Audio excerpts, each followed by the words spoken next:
harus melakukan, mendesakkan kepada yang bersangkutan untuk mengundurkan diri atau untuk diberhentikan. Saya Samsudin Alimsyah, mari kita bicarakan demokrasi.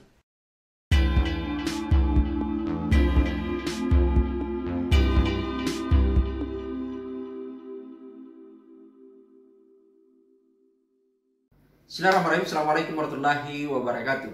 Sobat semua, alhamdulillah kita jumpa lagi di channel Ustadz Demokrasi. Hari ini Selasa 17 Agustus tahun 2021. Itu artinya bertepatan dengan Hari Kemerdekaan Republik Indonesia ke-76.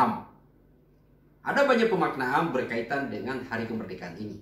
Tapi apapun itu, pemaknaan kita terhadap Hari Kemerdekaan ini, saya secara pribadi ingin memberi apresiasi, memberikan rasa syukur atas berkat rahmat Allah Subhanahu wa Ta'ala, sehingga kita kemudian bisa menghirup yang namanya negara merdeka. Bisa dibayangkan, ada masih banyak sebenarnya saudara-saudara kita, termasuk Palestina sampai hari ini masih terus berjuang untuk mendapatkan kemerdekaan. Tapi kita, alhamdulillah, berkat perjuangan para pendahulu kita, sehingga hari ini kita bisa menikmati yang namanya negara merdeka, yaitu Negara Kesatuan Republik Indonesia.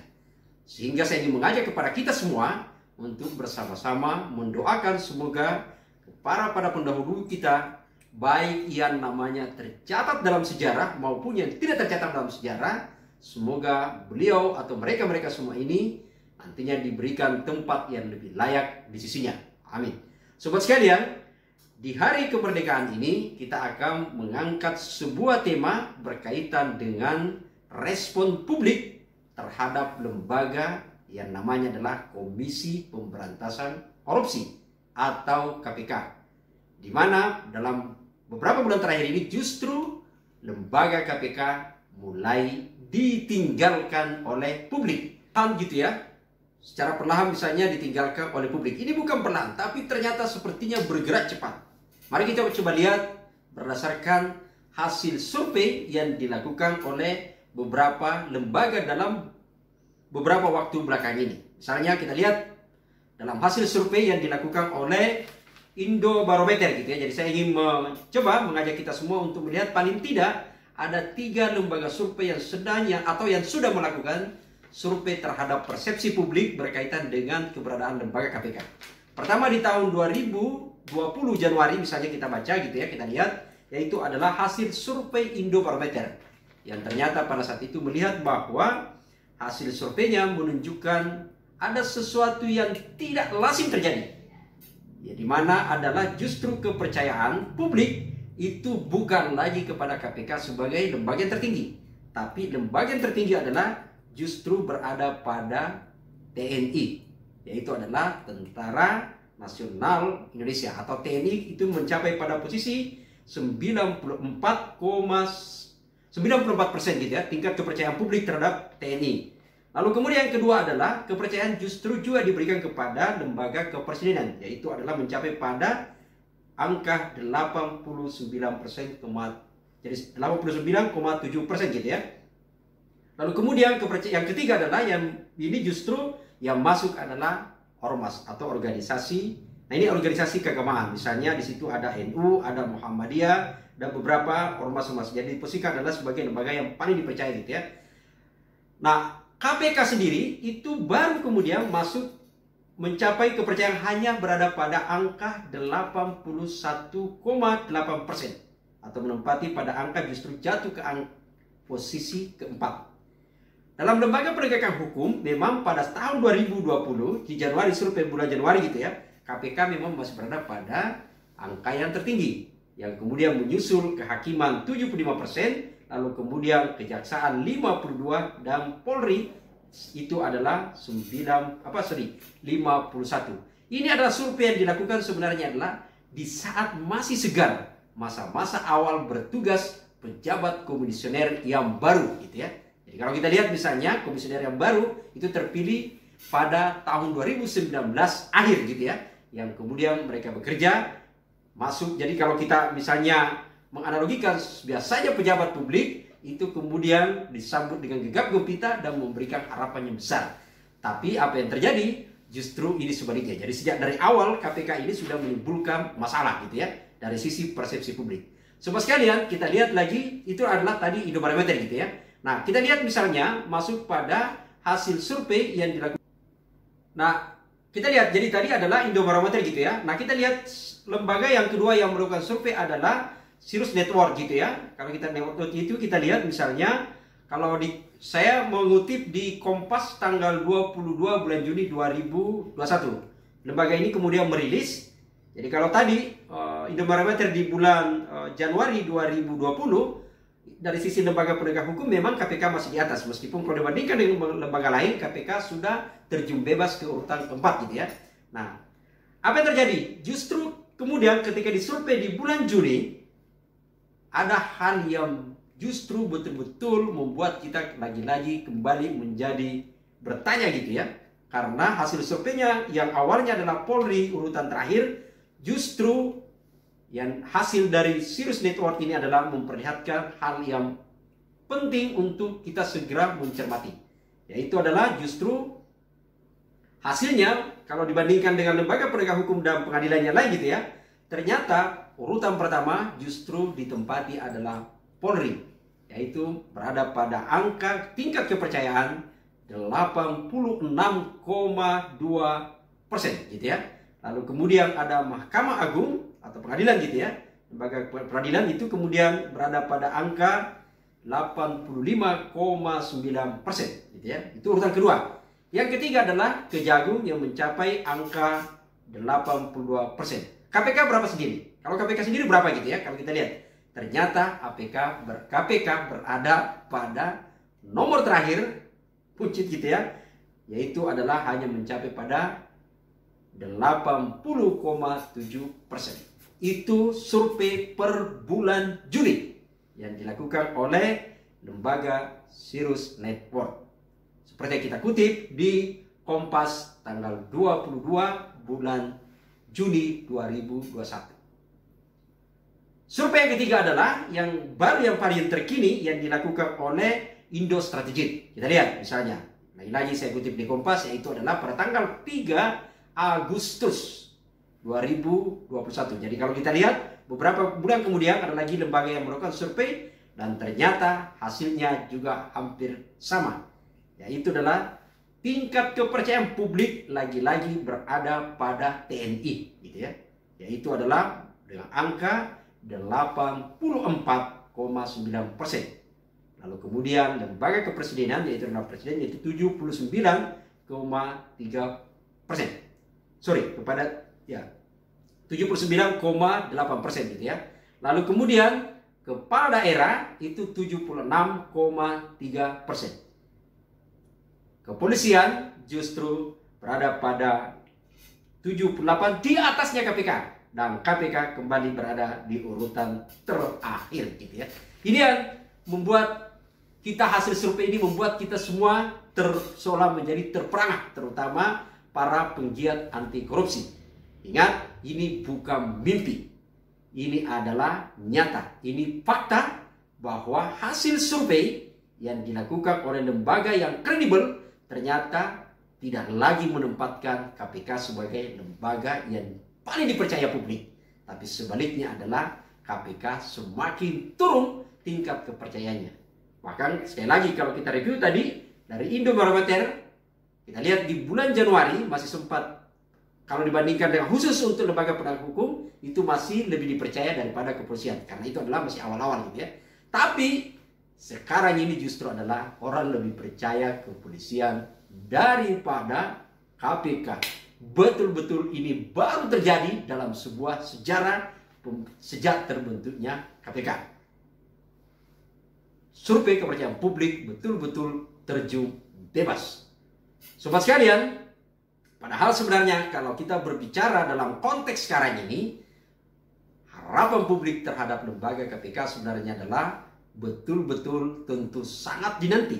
Karena terutama sebenarnya adalah keinginan kita, harapan publik untuk membawa Indonesia meraih yang namanya kemerdekaan substansial. Sebuah kemerdekaan di mana mengantarkan kita kepada bebas dari kemiskinan, ketertindasan, dan keterbelakangan. Karena kita yakin semua bahwa akibat dari ketertinggalan ini, akibat dari tingginya kemiskinan, keterbelakangan, dan ketertindasan sebenarnya adalah karena maraknya korupsi. Dan harapan itu tentu yang bisa melawan korupsi berdasarkan konstitusi kita adalah KPK. Tapi faktanya itulah yang terjadi. Hasil survei sekarang ini, KPK sepertinya tidak lagi dipercaya sebagai institusi yang bisa diharapkan dalam pemberantasan korupsi. Bahkan memang selain hasil survei sebenarnya yang dilakukan oleh 3 lembaga tadi, kalau sobat sekalian masih ingat bagaimana hasil juga CPI, jadi Perception Corruption Index sebenarnya juga adalah ternyata memang CPI Indonesia kita adalah terjun bebas, bahkan kalah dari Timor Leste yang tahun 2019 berada pada angka 40 poin, justru di tahun 2020 turun menjadi 37 poin. Itu adalah real, itu adalah fakta gitu ya. Apapun itu, kita harus menyatakan bahwa itu adalah sebuah pembacaan yang dipotret terhadap apa persepsi publik terhadap KPK. Sobat sekalian, sebenarnya pada saat kalau kita membaca, kalau kita merujuk, mencoba merefleksi kembali gitu ya, sejak awal pembentukan KPK, ini adalah memang sejarah yang paling kelam. Pada saat awal-awal pembentukan KPK, sampai di tahun 2019 kita lihat bagaimana progres kinerja mereka. Sampai-sampai kemudian tingkat kepercayaan publik sangat tinggi.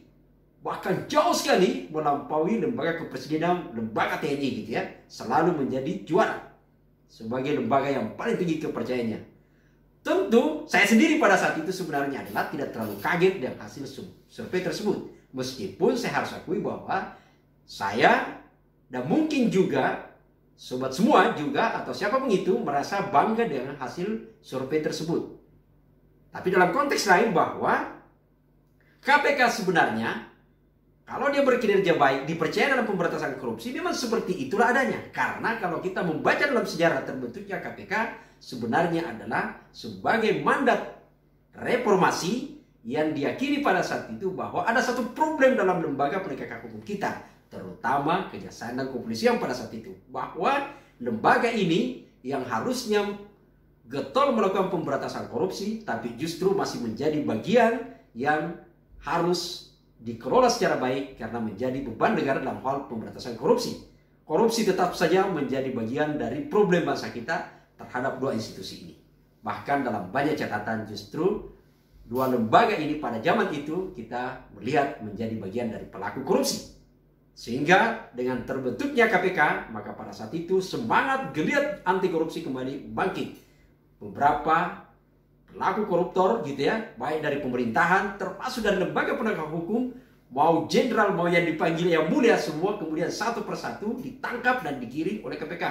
Dan kemudian pada saat itu memberikan harapan bagi publik bahwa agenda PR kita semua untuk menghilangkan koruptor di bumi yang kita cintai ini bernama Negara Kesatuan Republik Indonesia betul-betul sepertinya akan memberikan progres yang baik. Hanya saja sayang sekali sekarang ini kemudian problem itu hanya tinggal seolah-olah menjadi kenangan. Karena dalam beberapa belakangan ini, terutama dalam periode sekarang ini, justru publik kembali dilanda kecemasan. Selain karena problem konstitusinya, revisi undang-undang KPK juga memang berada pada persoalan komisionernya yang sekarang ini menjadi tanda tanya besar. Sobat semua, apa yang dijelaskan oleh salah seorang komisioner, Bu Lili gitu ya, seperti yang kita kutip di media, menyatakan bahwa KPK tidak bekerja berdasarkan hasil survei. Saya kira jawaban itu benar, meskipun harus diakui itu kurang tepat.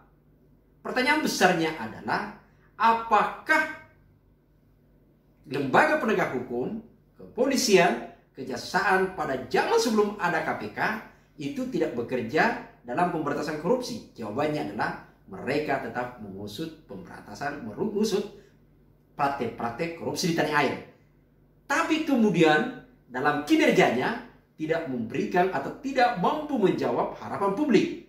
Orang menyebut ada tebang pilih atau setidaknya adalah hanya mampu mengusut kasus korupsi yang ecek-ecek. Tidak mampu kemudian membongkar yang sampai ke akar-akarnya.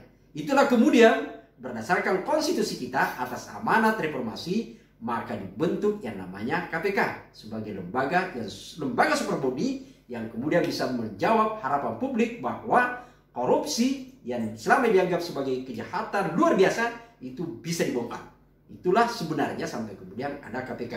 Saya kemudian justru menjadi khawatir kalau kemudian tiba-tiba kalau tidak segera membenahi internal KPK sekarang ini, maka boleh jadi bukan hanya ditinggal oleh publik, tapi bisa justru sebaliknya akan nasibnya diposisikan jauh lebih buruk. Sangat menjijikan. Jadi saya kira itu sobat sekalian yang harus kita lakukan. Dan bagaimanapun juga adalah dalam konteks ini, selain merekomendasikan tetap memperbaiki sistem KPK, saya ingin menyatakan bahwa tidak ada pilihan, kita harus mengevaluasi segera pimpinan KPK yang ada sekarang. Karena ini adalah fakta bahwa hasil survei publik sudah semakin tidak percaya. Tidak boleh kita kemudian membiarkan berdiam saja sehingga kemudian kita terlambat. Tapi kita mengevaluasi. Kalau ternyata lalu kemudian kita menyatakan bahwa ini sudah tidak bisa lagi, maka tidak ada yang salah untuk kita menyatakan bahwa harus melakukan mendesakkan kepada yang bersangkutan untuk mengundurkan diri atau untuk diberhentikan. Kita tidak perlu ragu. Jumlah penduduk Indonesia ada 270 juta, terlalu banyak untuk mencari orang-orang yang bisa duduk di lembaga KPK yang jauh bisa lebih dipercaya. Ketimbang kita membiarkan waktu terus berjalan, lalu kemudian memberikan maaf terhadap kinerja yang tidak bagus. Kecuali kalau kemudian yang bersangkutan menyatakan bahwa akan memperbaiki kinerja itu. Alam-alam. Tapi sekali lagi, waktu sangat berharga dalam hal pemberantasan korupsi. Selamat Hari Kemerdekaan Republik Indonesia. Jangan biarkan koruptor berjaya di negeri yang kita cintai ini.